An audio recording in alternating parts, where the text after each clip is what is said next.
খারাপ কিছু হচ্ছে তাদের কার্যক্রম।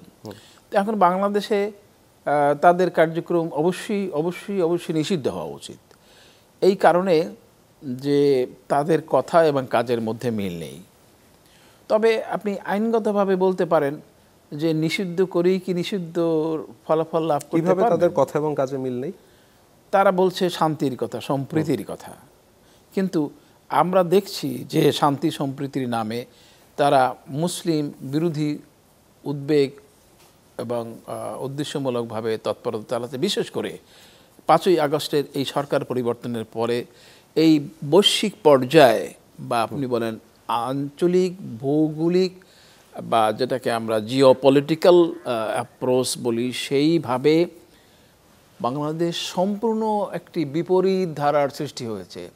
এটি ছিল ভারতের আশ্রিত একটি রাষ্ট্রের মতো, কিন্তু এটি এখন কি বাংলাদেশের সেই অবস্থান কি আছে? এটি বাংলাদেশের কি ভারতের আশ্রিত রাষ্ট্র? সেখানে একজন প্রফেসর মোহাম্মদ ইউনূস তো শক্ত কথা বলতে পারেন, সুতরাং তাদের স্বার্থ সম্পূর্ণভাবে এই যেটাকে আমরা প্রভাব বলয় বলি, এই প্রভাব বলয় থেকে বাংলাদেশ বেরিয়ে গেছে। এই দাপট, এই যে আমাদের যে এই চেষ্টাটা তারা সহজে কোনো ক্রমেই গ্রহণ করতে পারছে না। তাদের অনুকূলে যে অবস্থাটি ছিল আপনারা লক্ষ্য করেন, বাংলাদেশ তো এই ভারতের একটি পূর্ব প্রান্তের একটি দেশ, কিন্তু চারিদিকে যে রাষ্ট্রগুলো ছড়িয়ে আছে কোনোটিরই সাথে ভারতের কোনো সুসম্পর্ক নেই। তার কারণ তাদের আধিপত্যবাদী আগ্রাসী যে হস্তক্ষেপের নীতি।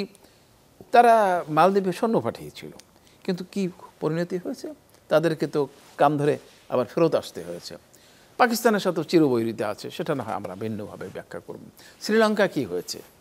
শ্রীলঙ্কায় সৈন্য পাঠাতে গিয়ে রাজীব গান্ধী প্রাণ দিয়েছেন। শ্রীলঙ্কায় শুধুমাত্র সৈন্য প্রেরণের কারণে রাজীব গান্ধীকে মরতে হয়েছে। কি খবর নেপালের সাথে?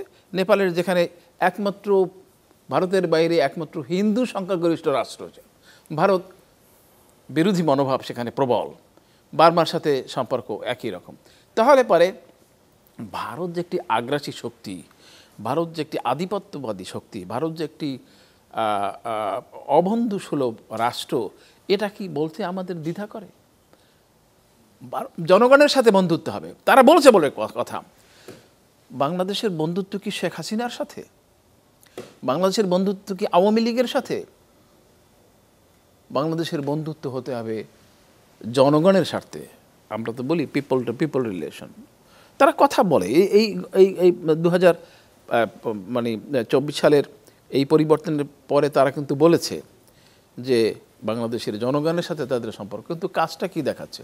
একজন শেখ হাসিনাকে, যিনি বাংলাদেশের মানুষের বৈরী ব্যক্তি বা বাংলাদেশের মানুষের কাছে, আমি এমন কোনো লোক এখনো কখনো দেখিনি যে শেখ হাসিনার পক্ষে কথা বলছে। তো যারা আওয়ামী লীগ তারা তো একটু বলবে, কিন্তু তারা তো ভয় পায় এখন কথা বলতে, বা তারা লজ্জায় শরমে বলে না।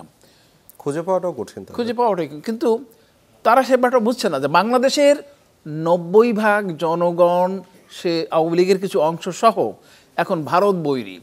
এই ভারত বৈরিতাকে মিত্রতায় পরিণত করতে হয়, সেই চিন্তা যদি ভারতের লোকেরা করে, ভারতের কূটনীতিকরা করে, সাউথ ব্লক করে, তাহলে পরে আমরা বুঝবো, আমরা চিন্তা করতে পারবো যে না, তারা একটি সঠিক এবং যৌক্তিক সিদ্ধান্ত নিয়েছে। হ্যাঁ,